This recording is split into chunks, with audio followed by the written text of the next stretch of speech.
E eles eram moradores de rua aqui em Curitiba. Tinham filhos e nasceu a última menina aqui, né? Eles foram lá e registraram bonitinho, filha de fulano, Beltrano, e não ficaram com a criança. Entregaram essa criança, como o outro mais novinho também, para uma família. E eles continuaram andarilhos. Quando essa menina tinha 5 anos, a filha mais velha dessa senhora que estava cuidando dessas crianças, viu que um dos meninos, dos irmãozinhos dela, estariam abusando da pequena. Então foi lá, pegou as 2 crianças e levou para casa dela, que ela já era casada, levou para casa dela e vou criar.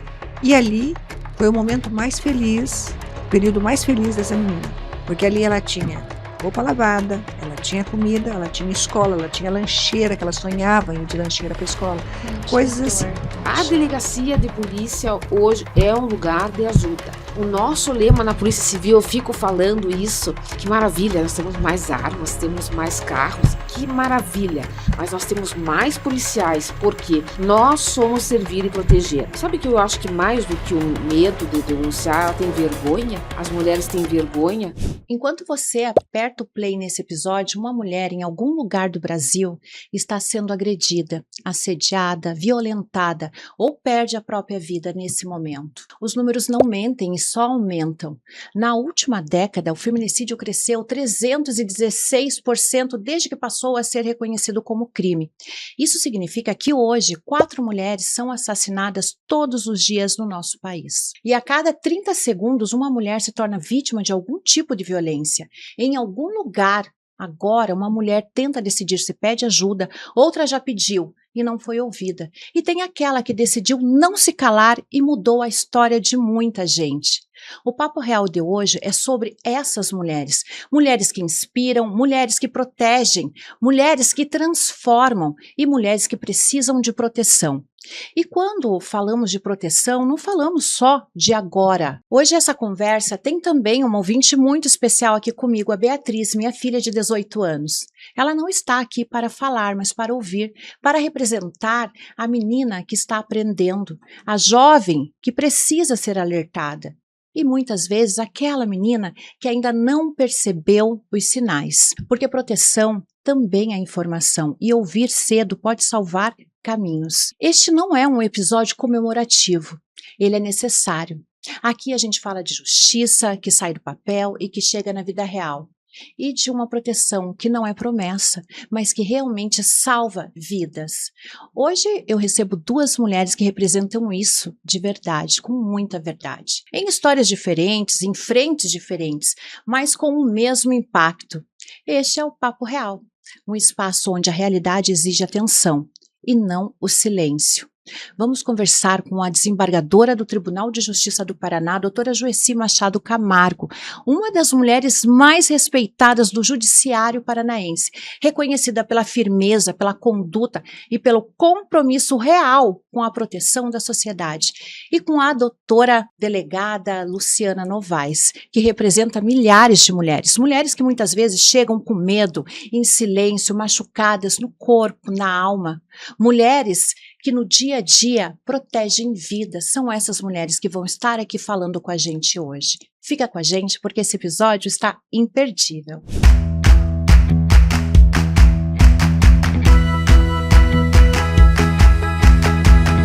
Primeiramente, eu quero agradecer a presença da desembargadora Joeci Camargo, delegada Luciana Novaes, muito obrigada.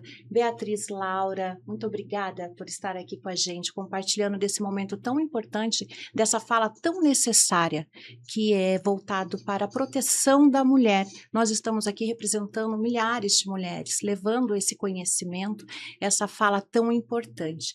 Doutora Joeci, antes de tudo, eu queria começar dizendo algo muito especial. Você é uma mulher que inspira. Desde a época da acadêmica, da minha faculdade, quando você entrava na sala de aula, eu falava, é ali que eu quero chegar um dia, eu quero ser minimamente o que é essa pessoa maravilhosa Então ela era minha professora que me inspirava muito, me motivava muito e continua motivando muitas mulheres, tenha certeza disso. Você é farol para muitas mulheres, assim como você, delegada Luciana, muito obrigada por ser essa mulher que com coragem, com força, protege muitas outras mulheres, com empatia sempre, está aí à frente de famílias. Muito obrigada pela presença de vocês e é muito importante e necessária essa nossa fala, porque juntas, né, com a experiência de vocês, a gente ajuda a fortalecer famílias. O Papo Real agradece pela oportunidade e pelo tempo de vocês aqui. Bom, antes de começarmos, eu quero que vocês contem um pouco, antes de falarmos sobre fatos, sobre situações, sobre proteção, sobre justiça que chega àquelas pessoas que mais precisam. Eu quero que vocês contem um pouco para as mulheres que estão nos ouvindo, para o nosso público, quem é a desembargadora Joyci Camargo? Quem é a Joyci Camargo antes do cargo, da toga? Quem é essa mulher tão forte? Bom, primeiro, boas-vindas para todos nós.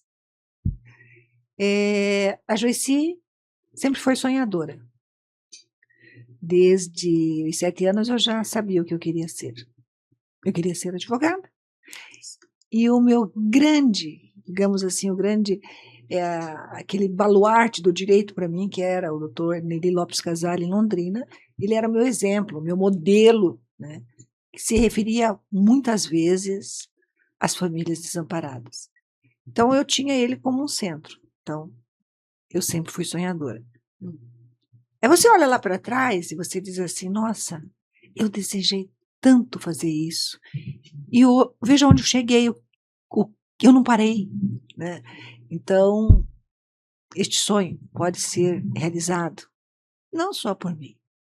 E hoje, com muito mais facilidade, por essa juventude que está aí, como da Beatriz, que está aqui, porque tudo que nós fazemos, né, Luciana, com certeza é para essa nova geração, para a geração que está aí, que precisa de um impulso maior de confiança.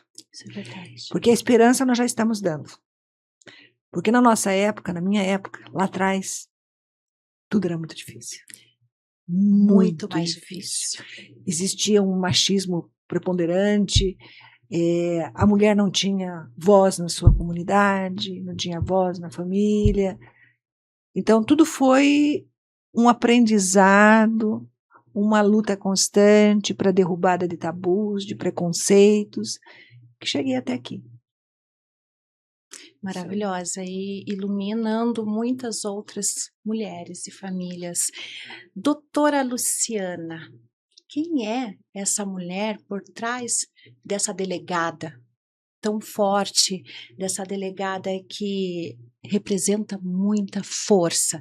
Quem é a Luciana? Por que você escolheu estar nesse lugar de proteção, de proteger? Quero agradecer aqui o convite, né, Rose? A minha amiga Joyci também, que é sempre junto e próximo, né? Realmente nos dando esse exemplo, como você falou, né? Como um farol sempre. E a Beatriz aqui como a luz do futuro, né? Muito bom estar aqui conversando sobre isso. Luciana foi uma menina já de uma geração um pouco mais para frente, ali da década de 70, né? Uma jovem com muitas oportunidades. Eu tive muitas oportunidades, uma família muito forte, um pai muito presente, que sempre falava que eu tinha que ser independente. Esse ensinamento foi algo assim que me fez me tornar diferente. E o apoio dele em ser independente, em ter uma profissão, mesmo ter casado cedo, né? Fui mãe um pouco cedo, mas essa mensagem que ele me passava de ser uma mulher independente, eu acho que é o que me fez estar aqui hoje, sabe? Porque é algo que me sustenta muito nas lutas que nós temos como mulher. Como a Joyci falou, enfrentamentos que nós mulheres fazemos, cada uma no seu momento, mas ainda nós continuamos fazendo enfrentamentos para garantir nosso espaço. É verdade. E eu realmente fiz muito isso na minha vida e continuo fazendo, porque nós temos muito a avançar ainda. muitas garantias para as mulheres, muito respeito para nós, porque nós somos diferentes dos homens. Somos. Nós temos que garantir muito mais para nós. É verdade. Então é essa Luciana que veio, que continua lutando e que coordena 32 mulheres no estado do Paraná e que auxilia essas delegadas que estão lá na ponta e delegados também. Tenho delegados homens que trabalham comigo nas delegacias da mulher. É essa Luciana que está para dar suporte e apoio para aqueles que precisam de mim. Muito obrigada por essa força, delegada Isso aí. Luciana. Muito obrigada mesmo. Desembargadora, falando em escolher profissões desde cedo, você mencionou que com 7 anos você já sabia que queria ser advogada. E quando você decidiu, eu quero ser juíza, eu quero a magistratura, por quê?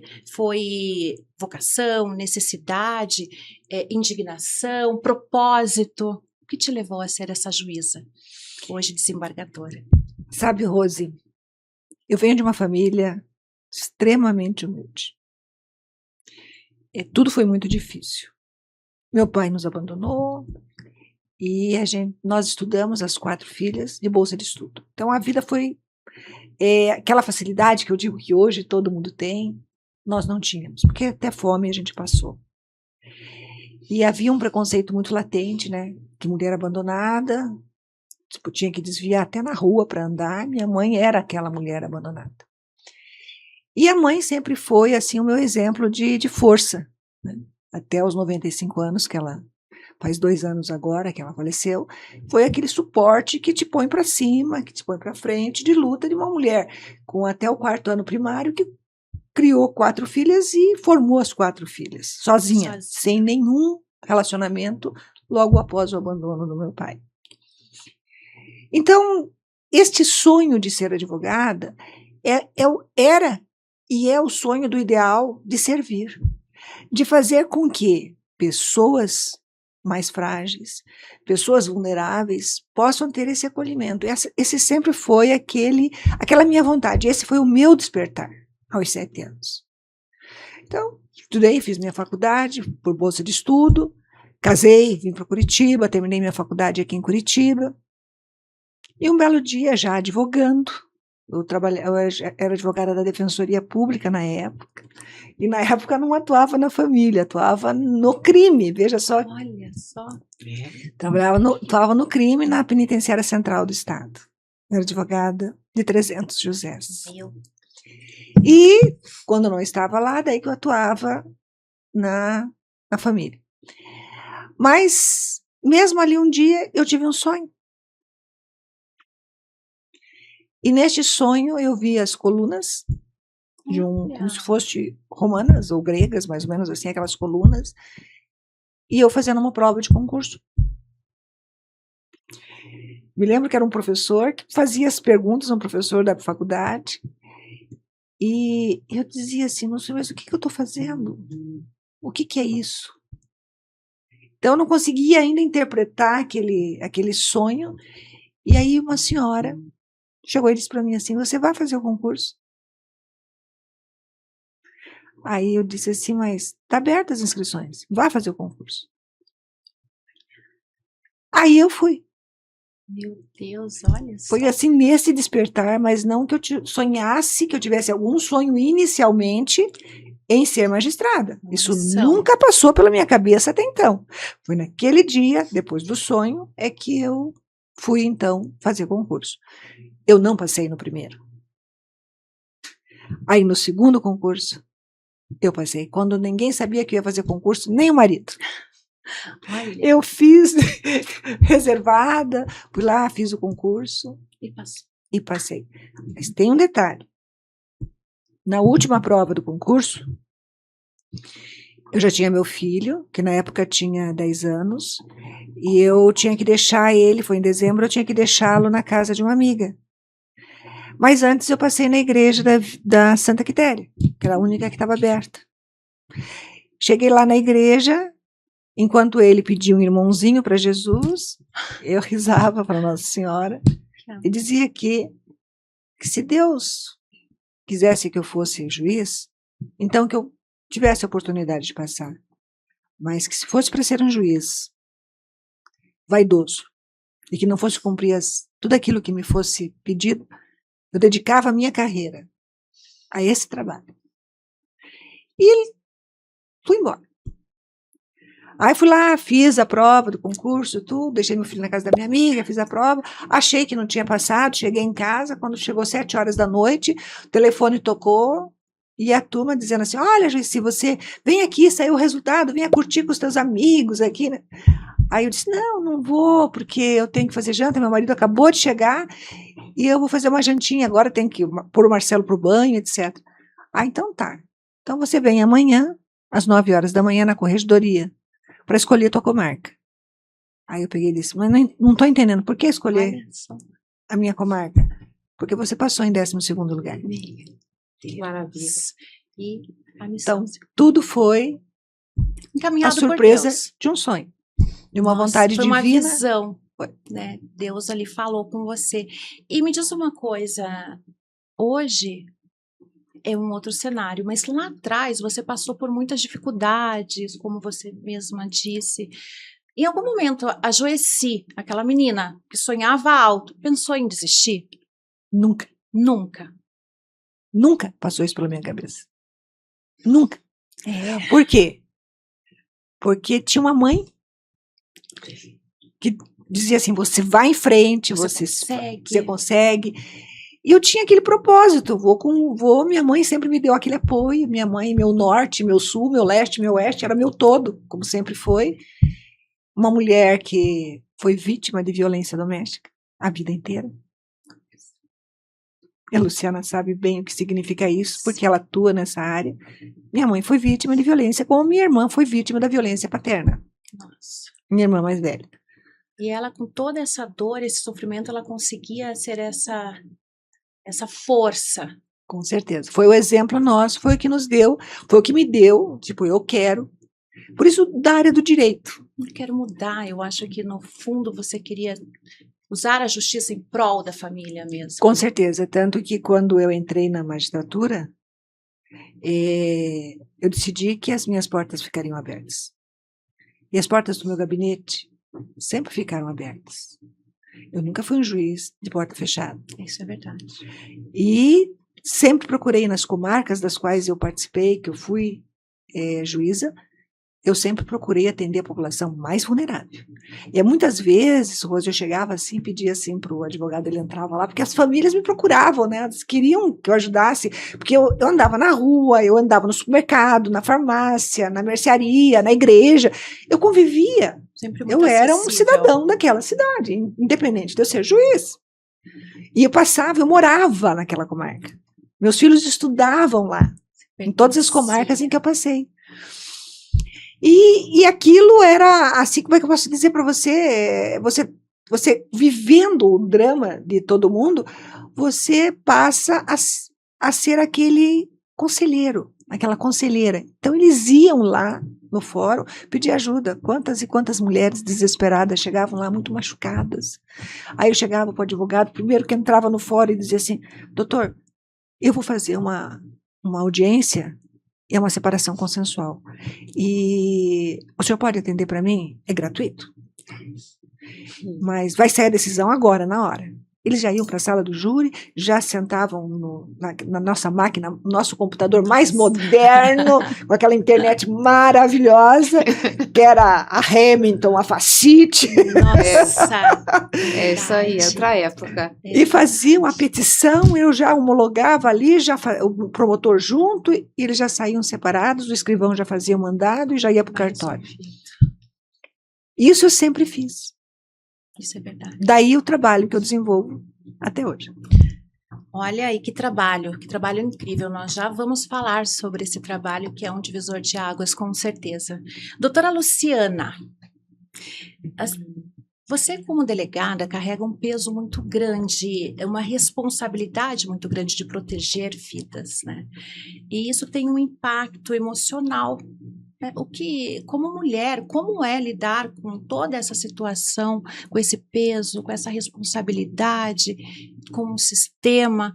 Como é o seu dia a dia à frente dessa função de proteger, que é tão difícil?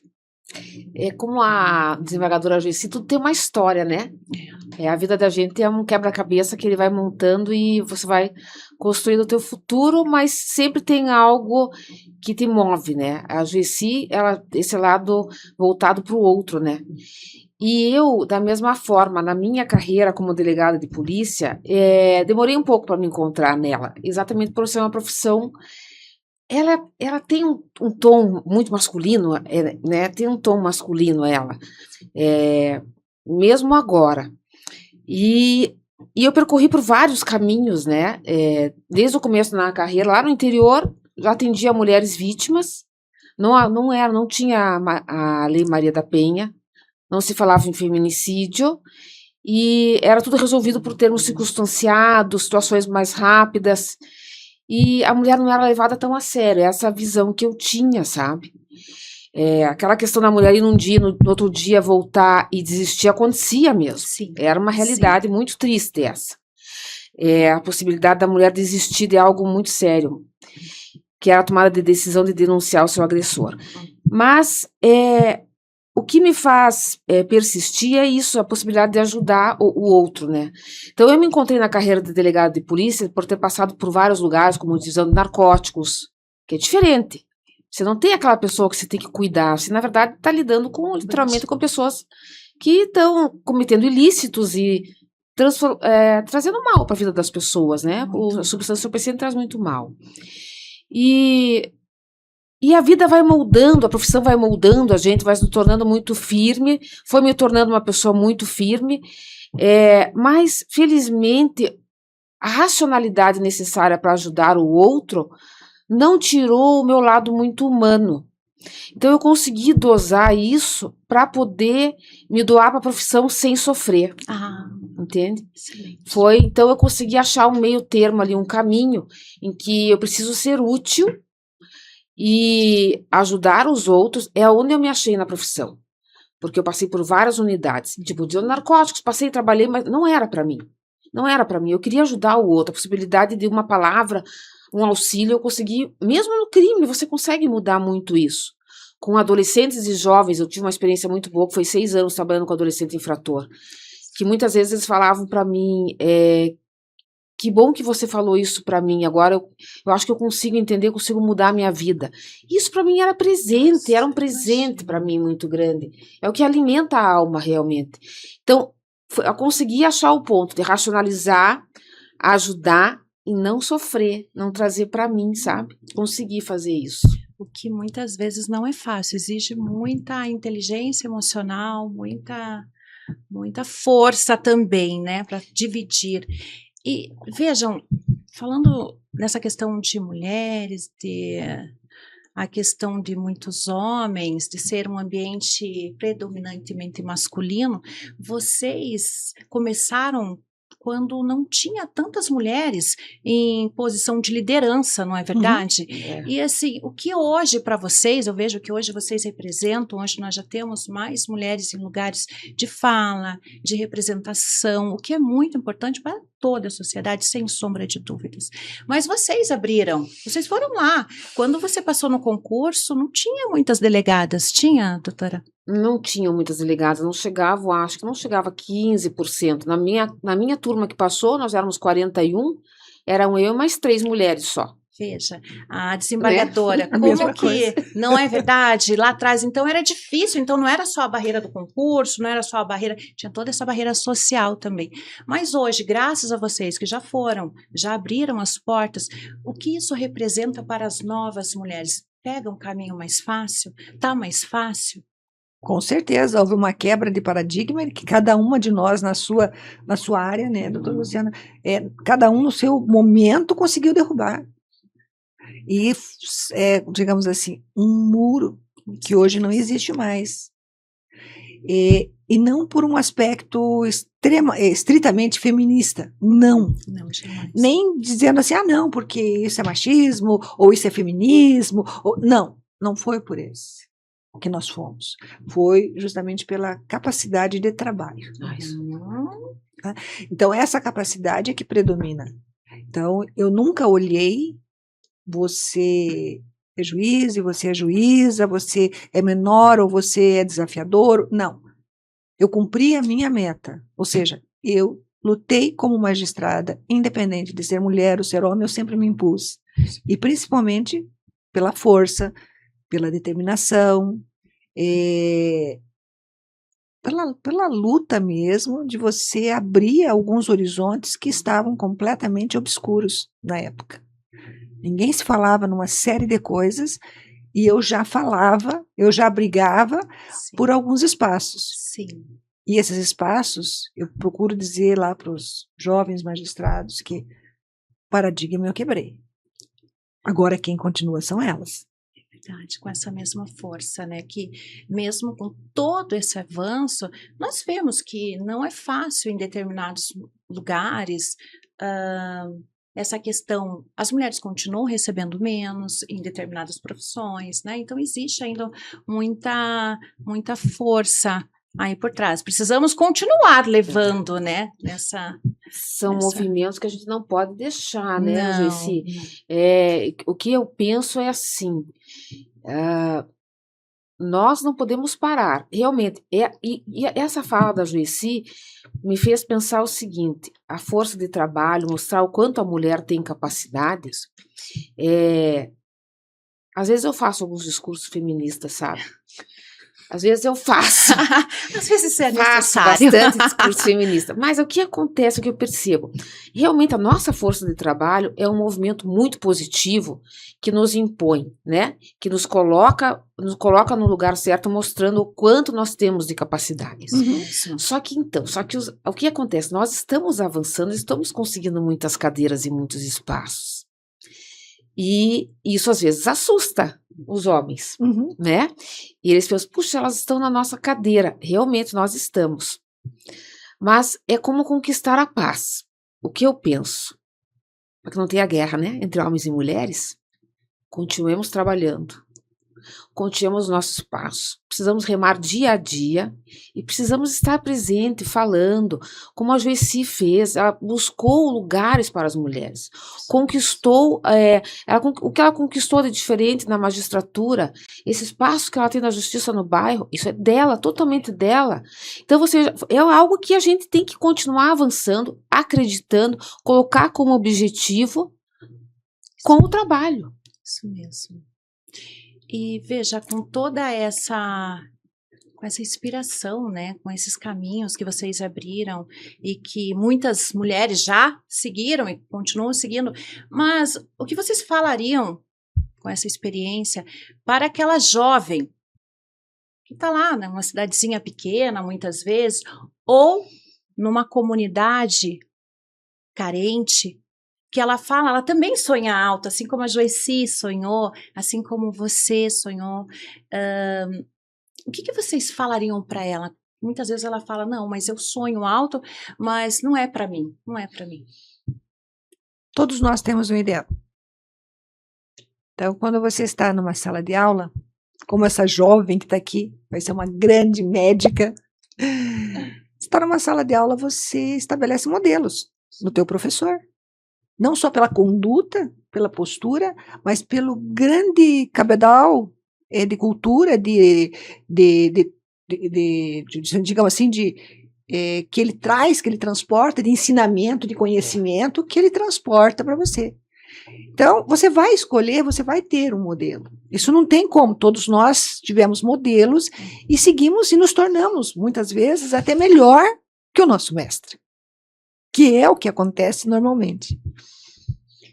Essa juventude, elas têm um suporte extraordinário. O que elas não podem fazer é se acomodar. Eu percebo que hoje existe uma tendência de acomodação, mas é geral, não vou dizer que seja só na juventude. Eu vejo que as pessoas tendem a se acomodar com as situações. Elas não levantam bandeiras mais.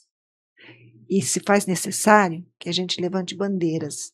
Mas quais seriam as bandeiras? Não a bandeira da liberdade, porque essa nós já temos. O que nos torna diferente um do outro? É a capacidade intelectual. E aonde que você vai buscar isso? Através do conhecimento, através do estudo. É fácil? Muitas vezes não é, porque a competição é grande. Você vai ter que se dedicar, você vai ter que se debruçar nos livros? Sim. Faz parte do jogo. Este é o jogo. E quando você se debruça, quando você estuda, quando você busca o teu realmente interior, e eu quero ser isso, vamos derrubar barreiras. Mas não pode desistir. Vai ter momentos que você diz assim, ai, será que eu vou? Será que eu consigo? Mas tem que driblar isso. É que nem você ir para a academia de manhã cedo, num frio danado, e tá geando ou tá chovendo, hoje eu não vou. Mas você sabe que se você não for, você vai sentir dor no corpo depois. É verdade. Então, é lutar. Tem que levantar e seguir. Doutora Joeci, você lidera um programa que é um divisor de águas na vida de muitas famílias. O programa Justiça nos Bairros, há mais de 20 anos. Conta pra gente, como surgiu o Justiça nos Bairros, esse programa? A minha promessa de ser um juiz diferente. Isso aí. Então, aquele dia na igreja de Santa Quitéria, quando eu disse para o Senhor, né, eu não quero ser um juiz vaidoso. E que se eu tiver que ser, então não me deixe passar no concurso, porque eu vou entender. Eu passei. Aí eu tinha que cumprir a minha missão. Então, a forma de eu retribuir, Rose, a vida, tudo aquilo que eu tive, é fazer dar a mão ao próximo. E nessa minha andança por todo o norte do Paraná, todo o oeste do Paraná, onde eu comecei, tudo isso que eu procurei fazer mostrou para mim que cada vez mais eu deveria estar à frente de famílias vulneráveis. Então, como eu atendia desde o primeiro dia na minha comarca, que eu atendi as famílias carentes, eu cheguei em Curitiba com o mesmo pensamento. E aí, então, o Justiça no Bairro surgiu. Você sabe que não foi fácil. Ninguém queria que eu fizesse. Sim. Ninguém queria que eu fosse para a rua. Que eu fosse levar a justiça de uma forma mais popular. Acessível. De calça jeans, de chinelo de dedo, de rabo de cavalo, de camiseta, fazendo com que eu pudesse interagir com a população mais vulnerável em finais de semana. Final de semana é aquele que você guarda para tua família. De 15 em 15 dias, eu e minha equipe, alunos como ela, iam junto comigo fazer justiça. Delegados jovens, promotores jovens, advogados sonhadores, que eram os professores, iam comigo junto com a Prefeitura Municipal de Curitiba. Começou ali.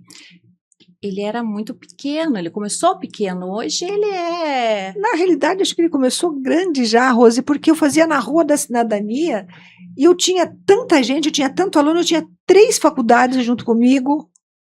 Eu tinha o Ministério Público, eu tinha a Defensoria Pública, eu tinha toda a equipe da Prefeitura, era muita gente trabalhando. Todos os serviços ficavam no sábado, como identidade, toda a área da Prefeitura que fechava na sexta-feira e não abria no sábado, passou a abrir no sábado porque nós estávamos lá. Então, eu me lembro que uma das oportunidades, nós estávamos lá no Boqueirão e toda a fase estava lá. E aqui vem um pouco da tua área. Chegou uma mulher desesperada lá, muito machucada, com vergões enormes, ela tinha apanhado do marido com a lateral de um facão. Então levantava bolhas assim por baixo da pele, né? E ninguém podia encostar nela. Ela foi para a delegacia de madrugada, pedir ajuda, e ficou esperando o detetive, depois ficou esperando o investigador, depois ficou esperando o delegado, e assim eles foram até que o delegado chegasse de manhã cedo, e alguém antes disse para ela assim, por que você não vai lá no Justiça no Bairro? Tá lá no Boqueirão. Vai lá resolver teu problema é de justiça. Naquela época a coisa era mais, né?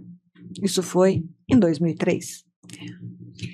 Aí ela chegou lá e quando já viram, o pessoal já correu, porque nós temos toda uma ordem para receber, você sabe que tem tira-senha e vamos dirigindo as pessoas, né? Você vai acudindo as pessoas mais necessitadas naquele momento. E alguém já disse, doutora Joeci, tem alguém lá machucada, que apanhou do marido, etc. Eu corri lá Na mesma hora eu peguei as crianças, dei para a FAS levou as crianças para outro lugar, onde deu alimentação para eles, ninguém falava sobre o assunto, e ela nós levamos para a área médica. E ali ela já foi medicada, depois que ela foi medicada, que ela se acalmou, que tomou os remédios, aí a Defensoria Pública foi ouvida, e o Ministério Público. Naquela hora, não precisou da Lei Maria da Penha. Estava lá uma estrutura enorme, enorme para acudi-la. Aí foi feita a peça da medida cautelar para afastamento do lar conjugal. Eu deferi, o promotor se manifestou, eu deferi, o oficial de justiça foi até o local, tirou as coisas, tirou ele de casa, e como ele chorava muito, porque não foi uma coisa que era corriqueira acontecer, aconteceu, porque ele ficou desempregado, bebeu, e as coisas aconteceram. Aí o oficial de justiça levou ele, toda a minha orientação era o seguinte: você não desampare o outro também, você acode aqui, mas não desampara totalmente. E aí levaram ele, entregaram ele na casa da mãe dele. E a mulher e os 3 filhos retornaram para casa. Aí ficou para que a própria FAS pudesse acompanhar através da assistência social, da psicologia, da própria estrutura da FAS, daquela Rua da Cidadania, que acompanhasse aquela família, no sentido que o processo iria continuar, ia ser distribuído para uma das varas e ia continuar. Como que terminou essa história? Em 30 dias se resolveu, porque a FAS conseguiu acomodar a mulher, conseguiram um emprego para ele, e o casal, a vida se restabeleceu, porque não era contumaz aquela agressão. E houve um acompanhamento psicológico durante 1 ano. Meu Deus. Pela própria prefeitura. Então, você veja, são coisas que acontecem no Justiça no Bairro, que só pode acontecer lá. Porque a vida ali está, latente. As pessoas que estão ali, todas aquelas instituições públicas e privadas que estão juntas, têm um único objetivo: acolher. Ensinar, orientar, entregar o direito, dar a dignidade a quem busca tanto. Quando eu disse pequeno, ele começou em Curitiba. Só em Hoje, roda o Paraná inteiro, inclusive. Eu sei fora de do uma situação que a desembargadora pegou um barco, não foi? Tem um caso, assim. Então, nesse sentido da palavra, que hoje a doação não é só aqui, né? É o Paraná todo levando essa...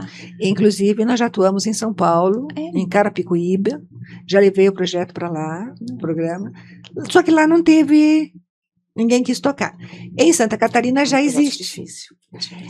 Em Santa Catarina já está indo.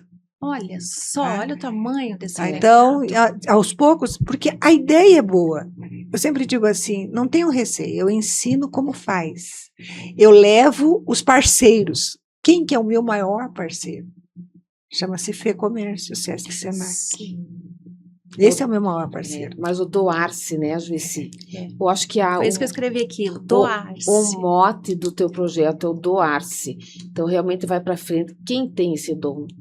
Você une essas pessoas, elas chegam lá, veja só, Dá para achar. as pessoas vão, você encontra juízes dispostos, você encontra promotores dispostos, você encontra advogados dispostos, você encontra nas próprias instituições, né, públicas, pessoas que querem se doar. Eu tenho tanta história, só dos casamentos coletivos, meu Deus do céu, de você levar a felicidade a tantas pessoas que sonham em ter um casamento. E o meu objetivo não era fazer um casamento, você vai lá e diz sim. Não, é dar o sonho. Vestido de noiva, terno, gravata, cabelo, maquiagem, tapete vermelho, música, pastor, padre. Esse é o objetivo, presentes. Então a gente faz uma festa. Muito bonita, por si. E quem faz? O povo. Porque se unem todas as doações.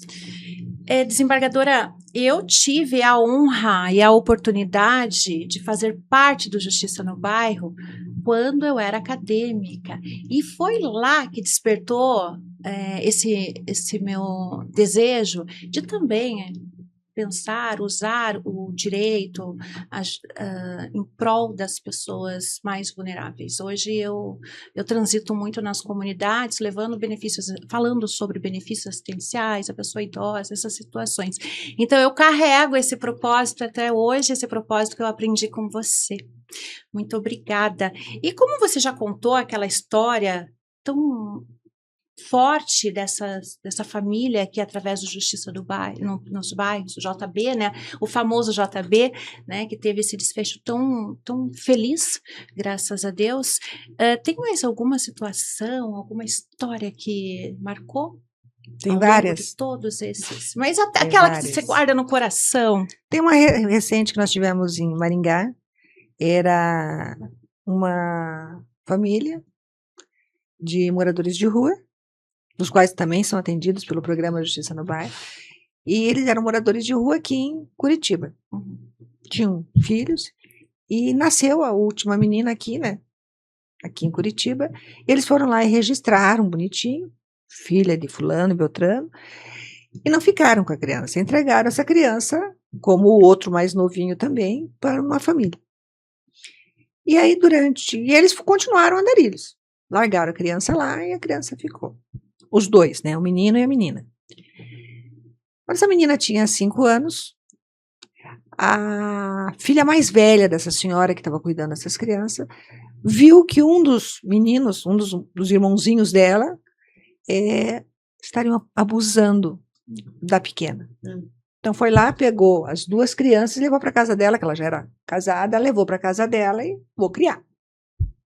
E ali foi o momento mais feliz, o período mais feliz dessa menina. Porque ali ela tinha roupa lavada, ela tinha comida, ela tinha escola, ela tinha lancheira, que ela sonhava em ir de lancheira para a escola. Coisas assim. Com 8 anos, os andarilhos voltaram. Só que já não era mais aquele pai, era um outro que ela convivia, e, aliás, ela não tinha pai no registro, nem a mulher sabia quem que era. Ela tinha um outro relacionamento, foram lá e roubaram dessa senhora as 2 crianças. E levaram embora. Aí começou o sofrimento dela. E começaram a andar pelo Paraná. Meu Deus. E foram cair lá em Açaí. Chegou lá em Açaí, ela devia estar com 10 para 11 anos, provavelmente deveria ter algum benefício lá, que precisava casar, alguma coisa. Ela casou e disse que aquela menina era filha e que não tinha registro de nascimento. Ele registrou os filhos dele, que tinha uma menina, e registrou essa menina também como filha dele. Um segundo registro. Aos 11 anos, ele estuprou essa menina. Meu Deus. E ela passou a ser a segunda mulher dele dentro da mesma casa, e a mulher, que era alcoólatra, viciada em drogas, presenciava, via e começou a vender a menina para homens. Então ela vendia, e a menina ia. Isso foi, depois saíram, ia sair, começaram a perambular, tudo, os anos foram passando. Essa própria menina acabou tendo uma filha, né, que ela cuidava com muito carinho, porque ela não queria jamais que fosse a mesma situação. E foram parar lá em Maringá. Quando chegou em Maringá, ela queria uma vida diferente. A assistente social do CREAS de Santa Felicidade, lá em Maringá, recepcionou ela e disse assim: você quer mudar a tua vida? Eu quero. Eu quero ter a minha casa. Eu vou continuar cuidando da minha mãe, dos meus irmãos, mas eu quero ter a minha casa. Ela ajudou, fez com que ela estudasse para ter o salão de cabeleireiro dela, fazer unha, tá? E conseguiu alugar uma casinha onde na frente ela fazia a unha, fazia o cabelo, e ali ela foi criando a filha dela. Dava continuidade no tratamento com a mãe dela, que a mãe dela desaparecia, ela tinha que ir lá cuidar dos irmãos, porque estavam todos abandonados, etc, etc. A pandemia chegou. A mãe morreu. Então ela teve que se mudar, trazer todo mundo junto, fazer com que os irmãos dela, 2 especiais, um sobrinho especial e um irmão especial, ficassem com ela para ela cuidar, e a filha dela. Resumo da história. A filha dela é casada, tem 3 filhos, é concursada, passou num dos primeiros lugares de concurso lá em Maringá. Ela é professora municipal e professora estadual. Tem duas referências. Aqueles netos sabem toda a vida dela, tudo aquilo que ela passou, de tudo aquilo que ela foi se viciada, que ela se vendia. Eu não vi em nenhum momento um rancor no olho daquela família, muito menos dessa mulher, que tem todo esse sofrimento e que hoje ela cuida de velhinhos. Então, se você tem um velhinho que precisa ir lá no INSS para fazer, é só ligar para ela, ela vai lá, pega. Esse é o trabalho dela. Olha só. Porque ela cuida dos 2, o sobrinho e o irmão, que é especial. O que ela queria? Ela tinha 2 certidões.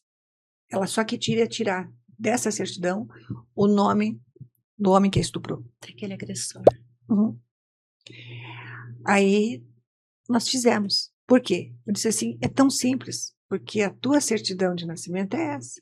É o primeiro registro. Essa. Você só tem uma mãe no registro, que você não tem pai. Mas eu nem sei quem é. Então essa certidão vai ser cancelada, porque pela lei essa aqui não existe. Isso aqui é falsidade ideológica. E quem fez, que é a sua mãe, já não existe mais porque ela está morta. Então nós vamos cancelar isso aqui. E foi resolvida a situação. Nossa, que história, que história. É exatamente isso, é sobre legado. E falando em legado, com todo esse teu trabalho, você tem noção da dimensão do que isso representa para as próximas gerações? É uma nova visão. Uma nova visão. Os juízes que hoje estão junto comigo, né? É uma nova visão e eles hoje estão mais criativos. Eu sempre digo assim, eu só abri a porta. O mais difícil eu fiz. Agora, o mais é a juventude que vai fazer. Eles vão transformar famílias abandonadas em famílias que realmente queiram crescer, que queiram criar seus filhos, que queiram educação. Isso pode ser feito. A história da desembargadora doutora Joyci Camargo nos mostra o quanto o acesso à justiça pode transformar vidas. Quando a justiça chega, os caminhos se abrem, direitos deixam de ser promessas e viram realidade. Mas nem sempre há tempo para esperar. Em muitos casos, a violência começa em silêncio e evolui rápido demais. E é aí que nasce a urgência de proteção. Agora nós vamos falar, doutora Luciana, hoje ainda existem muitos mitos, né? Isso não acontece, não é bem assim, não existe toda essa agressão, esses números, né, que estão cada vez mais assustadores. Conta pra gente um pouco da sua realidade, da realidade de fato, a situação como está hoje aqui na sua vivência no dia a dia. A violência no Paraná, em relação os números são altos realmente. Eu acredito que no Brasil todo. E por que hoje aparecem os números tão altos? Porque hoje as mulheres têm coragem de chegar às portas das delegacias, que são os primeiros lugares que elas procuram, né? Sempre houve muito estigma em procurar delegacias de polícia. Sempre, porque como um lugar muito grosseiro, né? Grosseiro, um lugar que todos diziam, nunca entrei numa delegacia de polícia, né? Nunca me imaginei numa delegacia de polícia. E hoje o Paraná, na verdade, está preparado. Existem muitas unidades policiais. Nós sempre focamos nos novos delegados de polícia, nos policiais, que é uma fala minha. O número da violência contra pessoas, mulheres, meninas, podemos falar até de idosos hoje, é algo muito crescente e nós temos que estar preparados para acolher. Então, realmente existe um lado na nossa profissão do delegado de polícia, ou dos policiais mesmo, que é um pouco cinematográfico, né? Aquelas coisas de seriado. Mas, na verdade, tem um outro lado que ele não é, mas que é muito humano, que nos exige muito. Que é o que acontece com a história da doutora Joyci, que é o doar-se. Nós, policiais, temos que nos doar. Por quê? Quando uma mulher nos procura na delegacia, nós temos que ter a capacidade de ouvi-la sem preconceito, sem julgamento. É verdade. Esse é o primeiro acolhimento que nós fazemos às mulheres. Nós temos que fazer, porque ela tem que acreditar em nós como uma tábua de salvação. Às vezes é a primeira tábua de salvação e a única, porque a agressão, a violência, ela está tão avolumada no ambiente, que geralmente é num ambiente doméstico, em 4 paredes, que aquele momento que a mulher toma coragem de entrar na delegacia e verbalizar isso, é o momento que a gente tem que dar a mão e resgatar. Pedir a medida protetiva, afastar a mulher do agressor. E realmente, quando a mulher verifica que ela está numa situação de violência ou psicológica, que é muito aquele, né, o desmerecer a mulher, acontece muito isso ainda, que pese de estar em outros tempos, existe isso. Só o fato de tratar a mulher com um tom muito diferente, e isso se tornar rotina, é algo que a mulher tem que se aperceber e daquele contexto que ela está. Se o homem consome bebida alcoólica, se ele é usuário de droga, compreender aquilo e ela realmente procurar uma delegacia e pedir ajuda. Nós temos hoje 22 delegacias da mulher no estado do Paraná, mas só 22, mas nós temos todas as outras tantas delegacias que hoje tem uma quantidade de servidores que pode dar esse suporte, e aonde não tem delegacia da mulher, tem unidade, tem delegado, tem policiais, e nós sempre buscamos ter uma mulher, no mínimo, for um município menor, porque a mulher sabe muitas vezes compreender, e existem determinadas situações que a mulher tem que contar, situações muito íntimas. Sim. Que só uma mulher, muitas vezes, pode fazer essa escuta. É verdade. O importante é que a violência não começa pelo final, né, delegada? Nós temos que falar, e ninguém melhor do que a senhora para falar, sobre os sinais. Sim, tem que ter essa compreensão dos sinais. Por isso que eu falei, começa realmente numa relação, as falas mais agressivas, geralmente no relacionamento existem suas discussões, né? Mas tudo tem um limite. Por isso que eu digo, a mulher sempre tem que ter uma amiga mulher. Se não é a mãe, tem que ter uma amiga para que ela contar aquilo para a amiga. Porque hoje, veja, existe uma situação muito delicada que a pessoa que é próxima da vítima de violência doméstica pode denunciar, né? Então não depende mais só daquela mulher vítima ir lá e denunciar. E às vezes a amiga tem uma grande responsabilidade, porque às vezes é ela que vai salvar essa mulher. Porque ela às vezes vou denunciar e não vai, vou e não vai, vou e não vai. Mas é aquela amiga vê a situação de perigo. Pode romper a amizade por ela ter a iniciativa de ir na delegacia e dizer: eu preciso ajudar minha amiga e vou denunciar que ela está sendo vítima de violência. É uma necessidade hoje. É uma necessidade. Às vezes o envolvimento emocional que aquela mulher ela não consegue sair. É muito difícil. Mas ter alguém de suporte, ter alguém muito próximo que você possa desabafar, é importante. As jovens têm que se socorrer disso. É verdade. E eu escutei uma fala sua muito importante, que você fala: procure alguém fora do seu ambiente familiar, porque muitas vezes você vai falar com alguém que já vem dessa violência e vai normalizar aquela situação. Eu escutei uma fala sua sobre isso e eu acho que esse é um conselho muito importante. Sim, é verdade. Porque os históricos, né? O ser humano ele é repetitivo, né? A gente normaliza aquilo que a gente normalizar os problemas, né? Aceitar.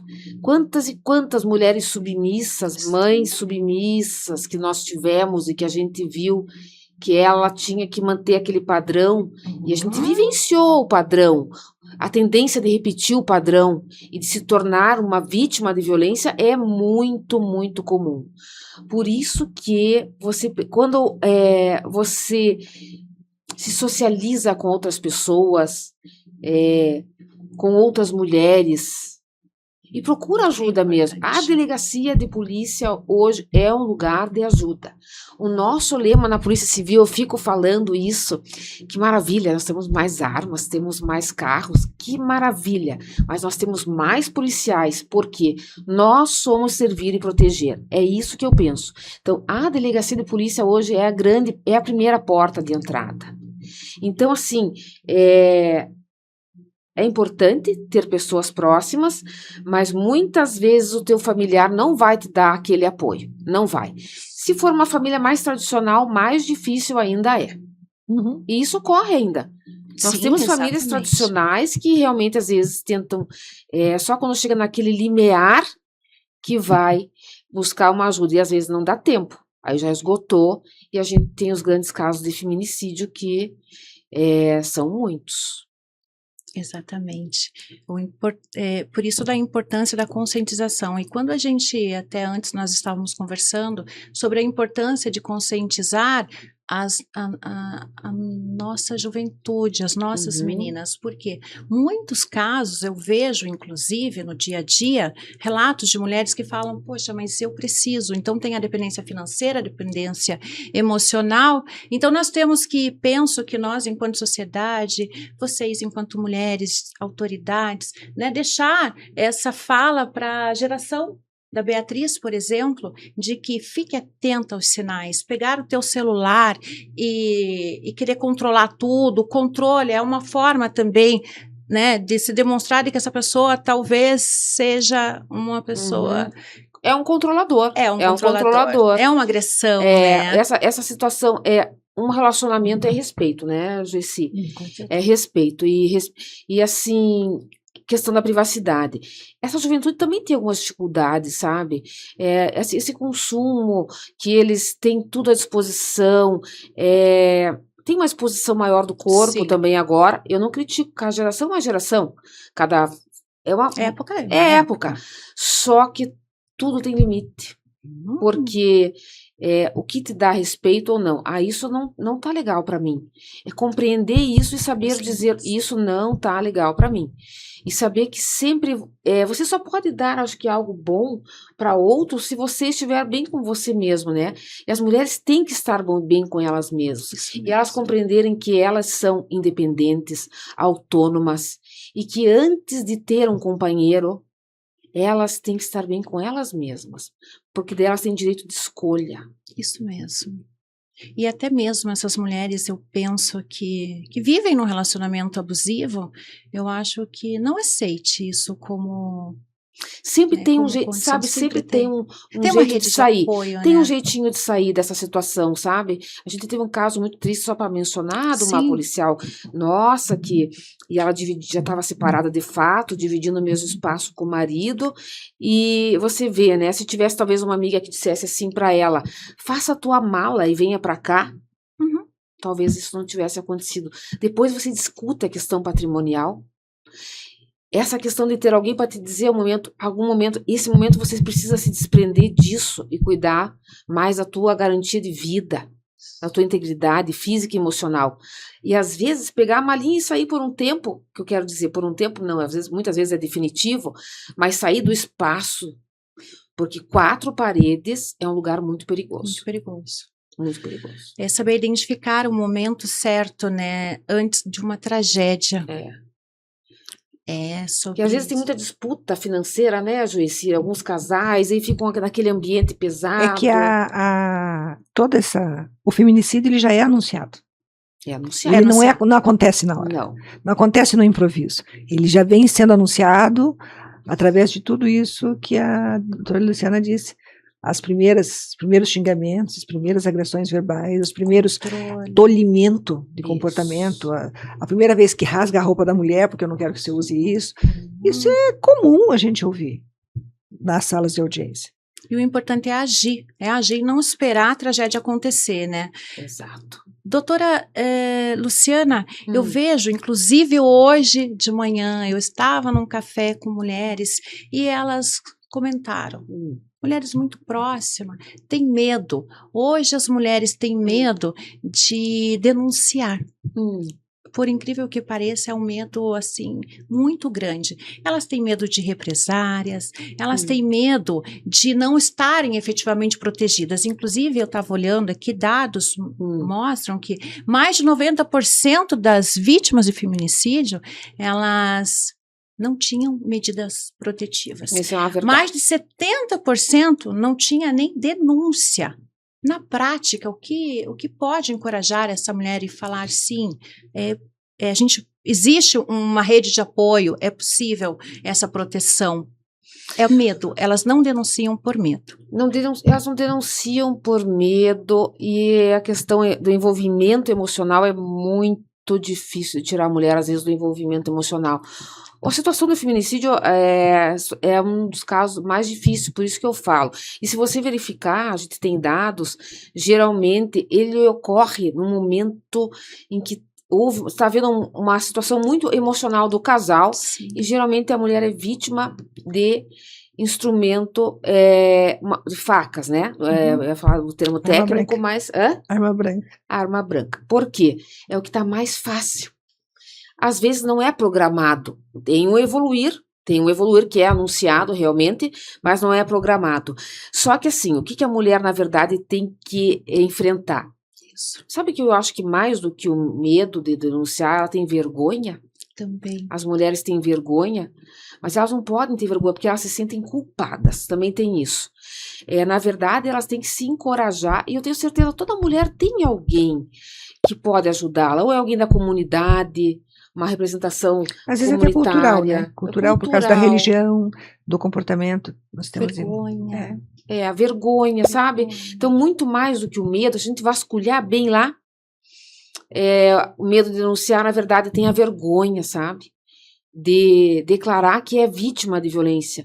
Mas, na verdade, isso é um desabafo, não tem que ter vergonha disso, porque não é dela, né? É o outro que está causando. É o outro. É tanto que algumas artistas, né, já demonstraram, já deram seus depoimentos que sofreram violência doméstica para mostrar, olha, né? Sou igual a você. Sou igual a você, né? Exatamente. Porque assim, nós todos somos, como a Joyci, esses sonhos que a desembargadora realiza, veja, é porque são sonhos de todo ser humano, independente de classe social, independente de cor e de raça, são sonhos que todos têm, né? E a vítima de violência também. Independente da classe social, é passível de ser vítima de um crime muito grave como um feminicídio. Então, por isso que esses depoimentos de mulheres próximas a nós, atrizes, contarem isso é importante. É muito importante. Isso dá muito suporte. Conversar, fazer... as professoras que estão nas escolas têm que conversar sobre isso eu acho extremamente importante. A educação é o primeiro lugar. Eu acho que todos nós, você como advogada, Joyci, eu, Beatriz como médica no futuro, somos grandes educadores. Todas as nossas atitudes demonstram isso, sabe? Eu acho que se todas nós mulheres pensarmos assim, nós vamos ter um futuro muito diferente. Muito diferente. Me permite, só dando uma continuação do que você está falando, é que o ser humano peca muito pela omissão. Então, cada profissão vai enfrentar no seu dia a dia pessoas que sofrem de violência. Isso. Esse profissional, independente de qual área que ele atue, ele pode ajudar. Pode ajudar. É verdade. O médico, né? O médico, ou você como advogada, às vezes você vê a tua funcionária, alguém, a tua secretária, né? Ou uma tua estagiária que está quieta. O que você está quieta hoje? Essa palavra, às vezes, você consegue, né? Ela acaba falando alguma coisa, você consegue fazer o resgate. E é isso que você falou. Antigamente não tinha Maria da Penha. Precisava de Maria da Penha? Não precisava, né, Joyci? Não precisava de Maria da Penha se as autoridades cumprissem a sua parte. A sua parte. Não precisava de Maria da Penha. É verdade. E também eu acho que uma grande ajuda, assim como a desembargadora falou, é você mostrar o antes, o durante e o depois. Veja, algo muito pessoal que eu não ia falar, né? Mas eu, quando tinha as duas meninas muito pequenas, a Bianca tinha 2 anos e meio, nem 2 anos, e eu vivia num relacionamento bom, né? Bom, tranquilo. E também fui vítima de violência. Infelizmente, a minha filha presenciou o que eu fiz naquele momento. Por mais que a minha vida fosse confortável, por mais que a minha mãe falasse, veja a importância da família, a minha mãe falava, minha filha, mas não te falta nada, Olha aí. né? Não te falta nada. Ele estava nervoso, né? E não é verdade. A gente fez o que eu falei, eu não posso, eu tenho que romper esse ciclo. As minhas filhas não podem imaginar ter isso como uma verdade de família, como um exemplo de família. E o que nós fizemos?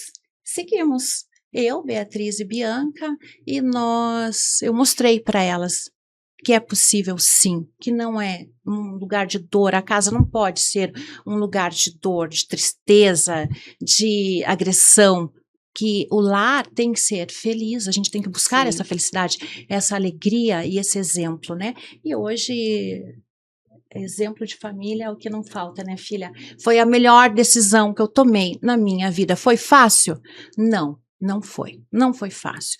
Mas é possível, a gente consegue, ainda mais quando a gente tem rede de apoio, né? Encontrei mulheres maravilhosas que me acolheram, me estenderam a mão e me ajudaram a me levantar, e hoje nós estamos aí falando com outras mulheres, né? De uma dor. Hoje Beatriz 18 anos, Bianca 14 anos, uma formação muito boa e com muitos princípios e valores, né, filha? Então, é isso. Doutora, agora eu vejo que as pessoas têm muita dificuldade, eu gostaria de uma forma bem didática, que a senhora dissesse, está vivendo isso? Aonde você vai buscar ajuda? Tem a delegacia, eu sei que tem um hospital, aonde, como, aqui em Curitiba, como que funciona? É 24 horas? Qual é o passo a passo? Qual é o primeiro passo? Olha, eu como delegada de polícia vou dizer, procure imediatamente, assim, quem está 24 horas à tua disposição? Saúde e segurança. Tá. Então nós temos quem no Paraná? Que no nosso Paraná nós temos aqui a nossa Polícia Militar, nós temos o Disque 180, em que você pode solicitar ajuda naquele momento de emergência. E nas 22 cidades que nós temos aqui no Paraná, nós temos a Delegacia da Mulher de Curitiba, a Delegacia da Mulher de São José dos Pinhais, que ficam abertas 24 horas. Então, o que nós fazemos? Nós juntamos o trabalho de segurança pública. Polícia Militar e Polícia Civil trabalham muito bem. Digamos que você não acha a Polícia Militar, a Polícia Civil, não tem como não achar. Mas nas grandes cidades nós também temos as guardas municipais. Todos estão muito bem instruídos sobre isso. Ok, machucada, pode também procurar o hospital. Os hospitais estão preparados para isso. Todos os hospitais são os hospitais de referência para atendimento às mulheres. Então é isso, a dica é essa, procure ajuda, saia da situação, tá em dúvida, mesmo assim vá pedir ajuda, procure um policial para conversar sobre isso. Nós temos grandes programas hoje no Paraná. É verdade. Temos o programa Mulher Segura, nós sempre fazemos campanhas de palestras, conversamos sobre isso. Então procure as delegacias de polícia, nós estamos preparados para auxiliar. E nós também precisamos, né, na sequência disso, mais políticas públicas para nós termos cada vez mais nas cidades, todas tem que ter casas de acolhimento, para que hajam vagas para as mulheres. Muitas vezes saem com o cachorrinho, com os filhos, com aquela mala, que é o mais importante. Muitas vezes é pegar a mala, os filhos pelo braço e sair e ter um espaço. Então, as casas de acolhimento são importantíssimas para que os policiais possam dar o encaminhamento, porque o atendimento à mulher não termina na delegacia. Nós temos que encaminhá-las para um acolhimento e às vezes precisamos assim. É verdade, né? Muito rápido. Eu acho que nós temos aqui muitas informações valiosas, o empoderamento, o fortalecimento, exemplos de que é possível. Nós temos um sistema que precisa melhorar, mas vai melhorar. Eu acho que políticas públicas, cada vez que a gente fala sobre isso, nós estamos aqui engajando essa necessidade, falando dessa proteção tão necessária. Sim. Então, eu gostaria que, para a gente finalizar esse episódio tão importante, que inclusive é para o Dia das Mulheres, né, um presente para as mulheres, né, a fala da delegada, a fala da desembargadora, você, Beatriz, muito obrigada pela sua presença, estar aqui, porque para uma jovem da idade dela, muitas vezes, se expor não é fácil, mas como ela vivenciou isso, ela sabe o quanto isso dói e que ela sabe que através de toda essa conversa, ela sabe como se defender, como identificar os primeiros sinais, né, alguns sinais. Então ela veio para que outras meninas também escutem quando a gente fala, sabe? Quando a gente fala sobre isso, é real, é necessário, é muito importante. Doutora Luciana, tem alguma consideração final, alguma fala que a senhora ache necessária? Só agradecer realmente essa oportunidade, que como você terminou com a fala da Beatriz, que elas são grandes multiplicadoras, né?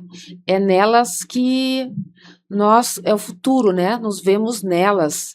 E é importante falar abertamente, ter essa liberdade de falar sobre a violência, não como um tabu, mas como algo que realmente ocorre, que nós temos que tratar e resolver.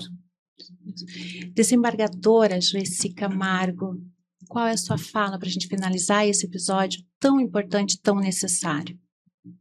Muito obrigada. Obrigada por todo esse carinho, por essa oportunidade. E deixar aqui, filmado, aquilo que eu sempre digo: sonhos existem, sonhos fazem parte da nossa vida, a esperança é o momento, é o hoje, o amanhã já foi no passado, mas é o hoje ou amanhã, e jamais desistir de um sonho. Isso. É muito disso. Então, muito obrigada pela presença de vocês. A fala de vocês fortaleceu muito, tenho certeza. Muito obrigada. Obrigada. São mulheres assim, obrigada, fortes, né, que a gente pode juntas seguirmos. Muito obrigada. Esse episódio não é sobre o Dia da Mulher, é sobre as mulheres que vieram antes de nós, as que seguem lutando até agora e aquelas que ainda virão. Se esse conteúdo fez sentido para você, então curta, compartilhe esse episódio e se inscreva no canal.